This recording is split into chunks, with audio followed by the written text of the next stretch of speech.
Welcome back. Um, after a lovely start, a moment of gathering, we are now here with a session that's focused um, quite particularly on thinking about, as I was invoking in the beginning of the symposium, thinking about how we as humans relate to the land, relate to non-human animals, relate to consumption, and how these things have been shaped variously by legacies as well. So I would love to introduce you to the three panelists that will be presenting in this session, and I think I'm very excited to see what everybody will be doing.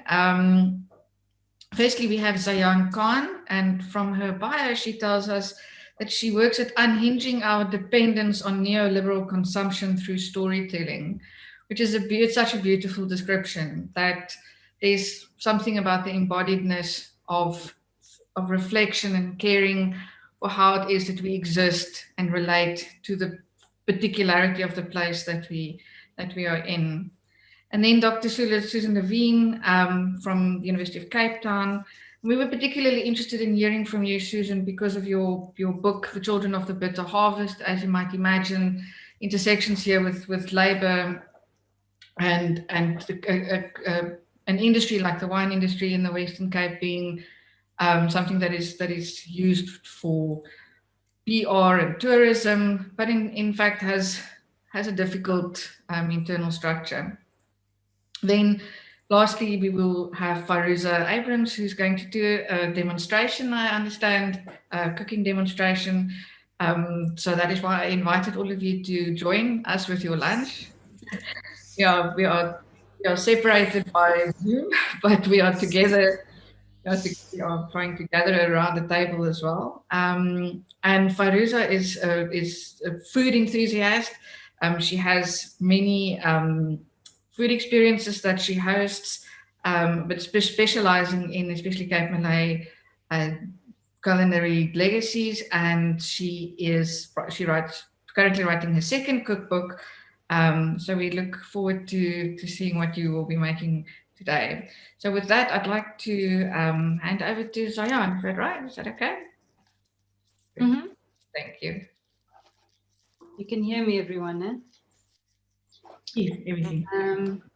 Thank you so much. It's really been such an honor to be part of this panel, or to be considered, and also to say that the process of research and putting oneself into the zone for this was very profound for me and very powerful. And everything from walking the company's garden, sitting in the archives, going through online resources, touching on what the first panel touched on in terms of the archive and research.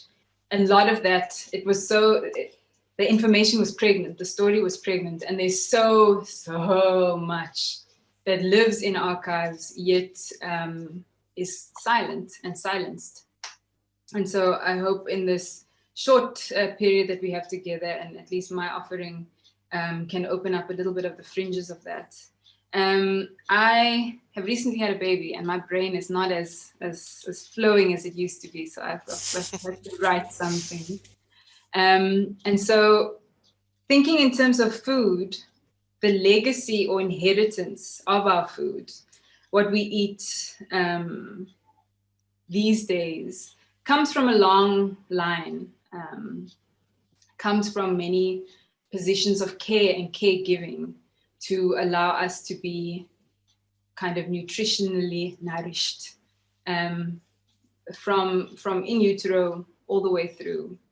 And a lot of what that is these days in a contemporary diet is because of the travels of political imprisonment, those who have been shipwrecked, and because of enslavement through colonization. And I think if we interrogate that, if we had to map it, the most obvious space where we can see things are missing is the simple act of listening and learning from the land and sea. And we can see that in the Cape specifically, this land is very abundant. But not only that, the abundance in the methods of survival, not just for food, but all those things that we consume, the different medicines we take as abortificants, the different medicines we take to stay healthy, to clear sinus, or the methods that we use, the food we eat, the things that we use to paint, the things that we use to make music, every way that we engage with the land and sea in order to survive, and most likely and most often times to thrive. And so to say that this land and sea is not only abundant in its methods of survival in sweetness, right, to thrive, but it is also generous in that. This has always been paradise.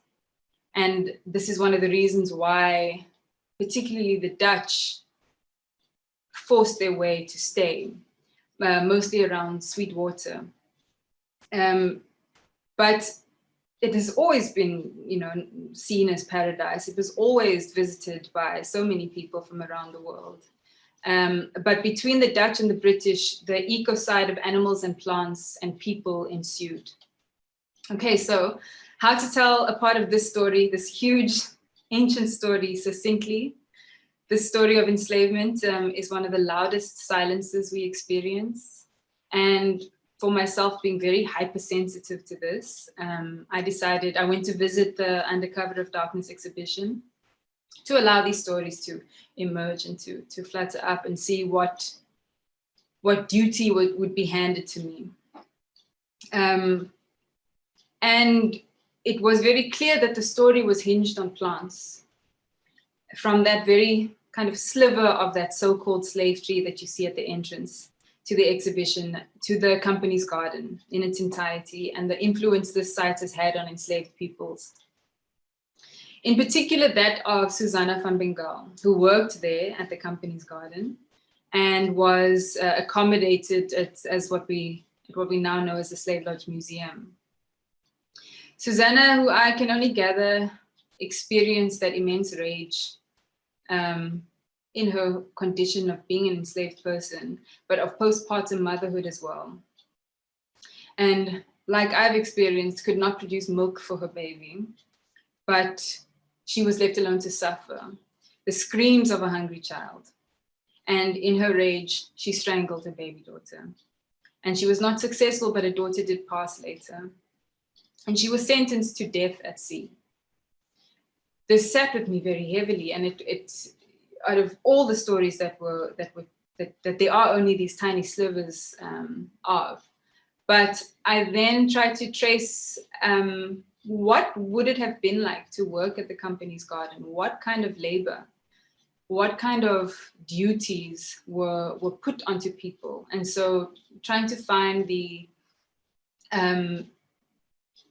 planting lists at the time and in the history of the company's garden is something very difficult. It's not somewhere you just go to the archives and it's available to you. You have to sift through a lot of stuff.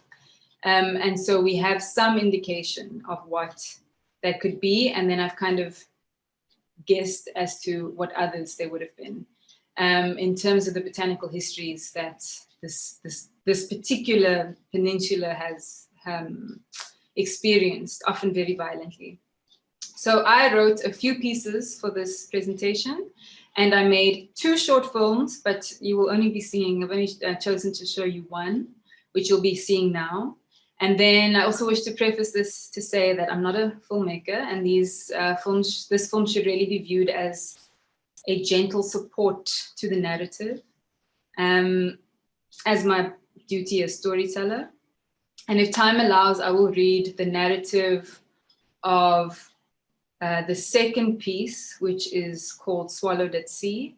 And then also a brief, after this, I'll also read a very brief piece about the other things that could have been grown and introduced to the Cape.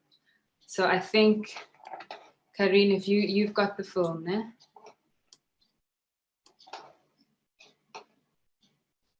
I do. I'm going to. I'm starting to. Sorry, I'm going to just do this again. Sorry, we do this. We have to learn. Okay, that's all good. All right. Please let me know if the audio or video quality isn't good, and I can try something else. Thank you.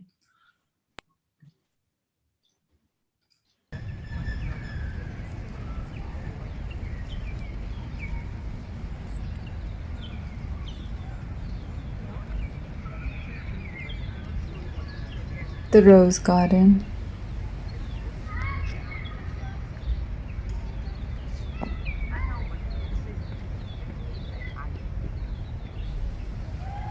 Rosa centifolia. Latin weighs heavy on my tongue, my first language in plants. The Dutch East India Company were growing magnificent rose blooms in the garden they seized. Provence blooms, also called cabbage roses, most likely because of the multi-petaled blooms, thick and dense like cabbages waiting to be harvested.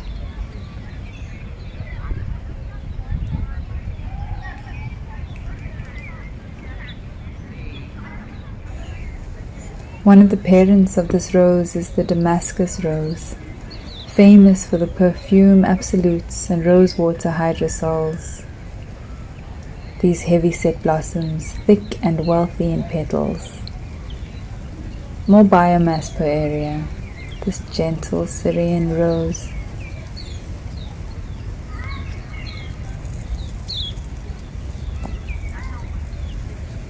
All the hands that tended these roses, that watered the ground and picked off each aphid, each cutback at the end of the season, each heavy feed of manure and compost. The labor that a rose garden requires, immense but invisible. Harvesting flowers to pack in the early mornings, to send by wagon and ship. Blooms laid out in baskets, held over copper pots and stills, extracting and diffusing, making sweets or making bouquets. Did some blooms get stuffed into cleavage or hidden in pockets and undergarments to make sleeping quarters a moment more bearable? To sleep against a rose like this is a future memory of a heavenly cloud. I am wealthy in rose petals, mostly to make ash. Ash and death, my mind and knowings just goes there when the fire turns the material black and soft. Making ash is a process of death making in itself, but also acts as an offering to ancestral legacy. Roses hold secrets to death. I have learnt that to rub rose oil on the eyes of the deceased prevents their eyes from opening, keeps them closed and away from the light of life. Bismillahirrahmanirrahim. Ya latif al-lutfa anta rabbi wa kafa anta a'lamu bitahqiq irfa anna kulla dik ya latif al-lutfa anta rabbi wa kafa أنت أعلم بالتحقيق ارفع عنا كل ضيق.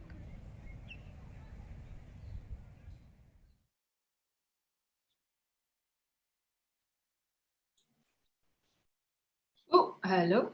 So